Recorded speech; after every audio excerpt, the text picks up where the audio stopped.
Hey guys, welcome to another video, and this is February's edition of Book of the Month. Now, considering last month we started off very sweet and adventurous and playful with Neil Patrick Harris's Magic Misfits Book 3, I wanted to see if I could find something that was a little bit on the more edgy side of things, and I don't know if edgy is the right word, but I definitely found a book that was full of adventure and chaos and got super dark and bloody, and I loved it. And that is Brandon Sanderson's first of the Mistborn series, The Final Empire. Now, there are bookmarks and little things in here. I have finished the book, that's just my place mark for quotes that I wanted to bring up. Maybe we'll see how this video goes. But yes, this is the lovely, and it is a hefty boy. Now, when I was first introduced to this book, it was when me and my husband were on a honeymoon, and this was the book that he had taken to read with him. And from like the chapter 3 mark, he openly said, "This is going to be your kind of book." And I was curious. But yes, upon reading it, this is definitely my kind of book. I think in other videos I've said about story, character development being one of your most important things, and if you're going to have an element of magic or something similar to magic but you don't want to call it magic, then it needs to have structure and rules and consequences. This does it perfectly. Oh my god, mixed in with the world building and the fun characters and just this grim concept of, it's even on the cover, what if the Dark Lord won? And I think so many books are like, no, we need to stop the Dark Lord, we need to stop the big bad, we need to do this, that and the other, and adventure continues to try and stop this.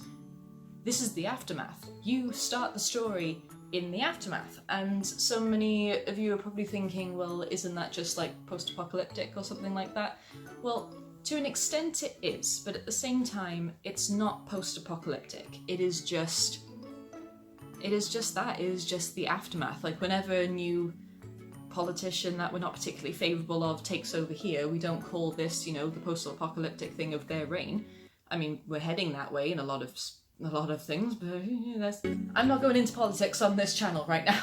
But yeah, this is the aftermath, and it's such an interesting concept to look at, especially when you're focusing on different kinds of groups. So you've got the ones that are prospering and the ones that are struggling, and then it just collides, and I'm babbling so much.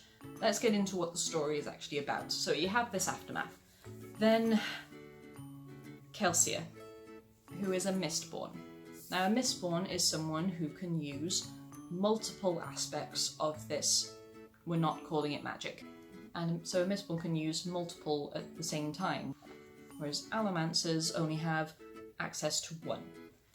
He is a freedom fighter. He wants to rebel against the Dark Lord. He's trying to build an army. Meanwhile, you have this young girl who's been forced into a terrible, terrible life because of her, what she assumes is allomancy, later becomes known as a Mistborn, and Kelsier recruits her to try and train her and then try and overthrow this government. But then you've got all these other people coming in and getting involved, your other characters, other allomancers, you learn more about the politics of this world, you travel, you see so much of this magic being used, but it's not called magic. It's amazing. There is barely time to take a breath in this book, and that's what I love. I love big groups of people from all different walks of life coming together. It's not necessarily a found family kind of thing, but you can tell it's edging that way, which, as you all know, my favourite trope, but it's just so good.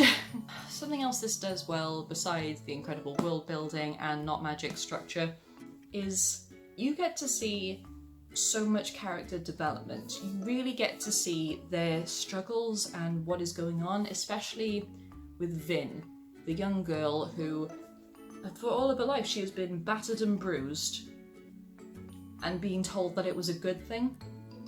So when she's finally offered this chance, she doesn't know how to react. She doesn't want to trust anybody. She doesn't want to believe that there is a chance of hope out there, because she's had that beaten out of her. She's had the whole concept of hope completely squashed out. So when she's given this chance to be something more, she wants to take it because she can't bear the thought of being stuck in this life, but at the same time, she is fully aware that there are worse situations out there and she could very well be walking into one. And seeing her grow, you can't help but be very proud of her and very scared of her at the same time. What she's able to do is terrifying. What most of these Mistborn are able to do are terrifying, but it is such a cleverly executed balance between you're rooting for this character, but Christ, you do not want to be on the wrong side of them. Laughter trickled out into the workroom. Not raucous laughter, such as often sounded from Camden's table. This was something softer, something indicative of genuine mirth, of good-natured enjoyment. Vin wasn't certain what kept her out of the room. She hesitated, as if the light and the humour were a barrier, and she instead remained in the quiet, solemn workroom. She watched from the darkness, however, and wasn't completely able to suppress her longing. She knows these are good people, that there is a chance for happiness here, and yet she deliberately forces herself to exclude herself from it at the start because she doesn't feel as though she belongs in a place where happiness could be a thing. The man who wants you to trust him the most is the one you must fear the most. And yeah, I mean, that's pretty apt for a lot of reasons. Brandon Sanderson does have a gift with characters. He knows how to make them tick, and he knows how to project what they're thinking onto the reader without it being a massive exposition dump. And that's something I appreciated, because this, as I said, this is an aftermath of a terrible event. So there is plenty of opportunity just to info dump onto people and have a massive, 5-chapter prologue in a way of just saying, hey, this is this and this is that and this is how it happened and then here's where you are now, but one more thing before you continue the story. And it would be so easy just to get so mind-numbingly boring of facts that have already happened that we don't necessarily need to know about. But here, it's very cleverly done. Everything is explained slowly but carefully, and you're given just the right amount of information, and it continues to feed the information throughout in a really natural feeling way. Never does it info dump on you and just expect you to understand everything that's going. It doesn't leave you hanging, it doesn't spoon feed you, it's just a good balance.